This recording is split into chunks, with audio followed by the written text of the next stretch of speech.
everyone, welcome back to Jean's Wee Kitchen, and today we're going to be trying a different dessert, a really quick dessert. If you ever wanted to do something in a hurry, can't think of anything, as long as you've got these basically 2 ingredients, you can make a dessert. It's fluffy phyllo peach pie. Just do a nice topping with the phyllo pastry with the peaches underneath and stick it in the oven, and basically it's that simple, so it really won't take long to put this together. So to begin the recipe, what I do first of all is I buy some peaches. If you're really good and you have them in your freezer from last year, having put them away, then fair enough. But I bought a couple of packets of sliced peaches. I put them in the dish and I put them in the oven just to cook a wee bit before I put the phyllo on top, because the phyllo really doesn't take that long to cook up. So they're actually in the oven just now, and they're just kind of cooking down, and then we'll take them out and put the whole thing together. So just about 5-10 minutes or so, just to let them soften up, and then we'll take them out the oven. So we're on to the next step in the process. I've done the peaches in the oven. They're all nice and warmed up, and just because the phyllo doesn't take long to cook, I just think this is the best way to do it. So the peaches are in here, and what I do is I put some ground almonds in the bottom, because I think it makes a nice thick juice. So I've got half a cup here, but actually I don't think I'll be using all of that. I think that's probably enough right there. Then we'll put the peaches on top.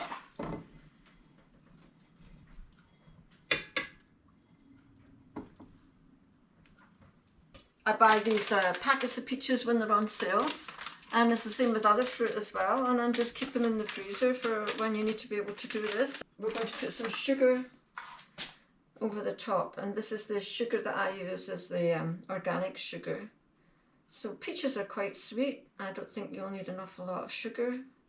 Again, I've got half a cup of sugar in here, but as you can see, I'm only using maybe a quarter of a cup.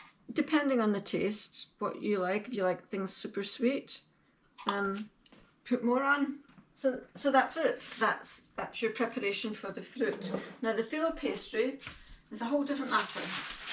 So what you do is you get your packet of phyllo pastry from the store, and I do have a friend who makes phyllo from scratch, but I'm really not that dedicated.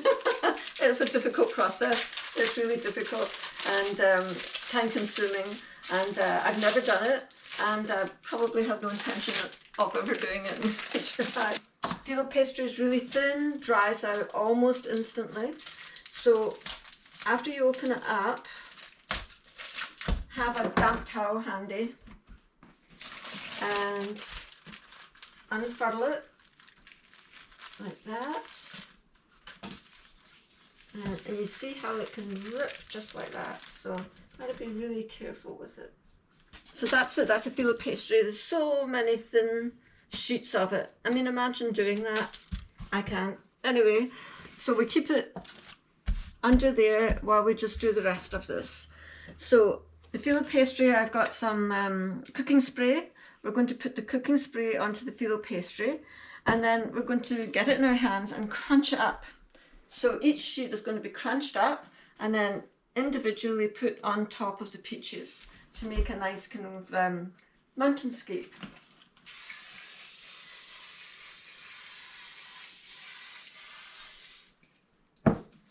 And take the top one, and then you just crunch it up. And you make it kind of look like mountain peaks. And you put it on top like that. See if we can get a better one.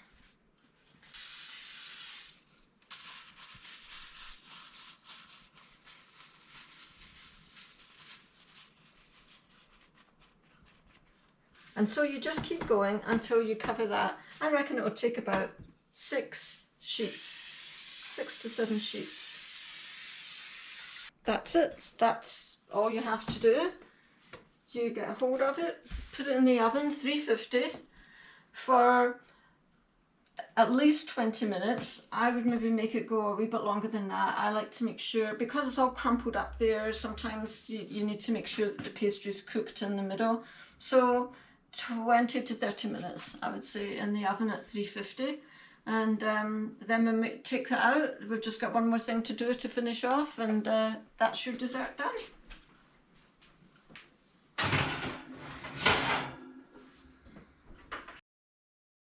So we're just going to take it out the oven.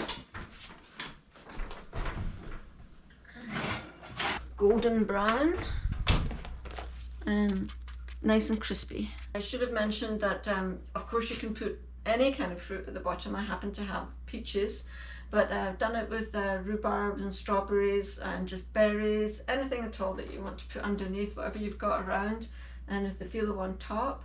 What we're going to do is let it cool down, put some icing sugar over it, maybe even whip up some cream and have it for dessert. The pastry's cooled down enough. It's not cold, but cooled down enough, and we'll have a go at putting on the icing sugar. Just dust it over the top, and that's your snowy mountains. Look at that. How much snow do you want? I think that looks quite nice. And obviously if it's really too hot, then that's just going to melt on top. What we'll do is maybe whip up some cream to go with it. There you go. And have some ice cream with it. And there you would be. So that's a really simple dessert. I mean, obviously it takes time to cook up, but as far as preparation goes, it's a 5-minute preparation and be 30 minutes in the oven to cook the pastry. And to me, that seems like a really good thing to be able to do at short notice, put a dessert together, and it looks rather nice too. Probably tastes good too. So thanks for watching, and really appreciate you guys taking the time to look in on my wee kitchen and whatever recipes I can manage to put together, hopefully for your enjoyment. See you again the next time. Bye bye.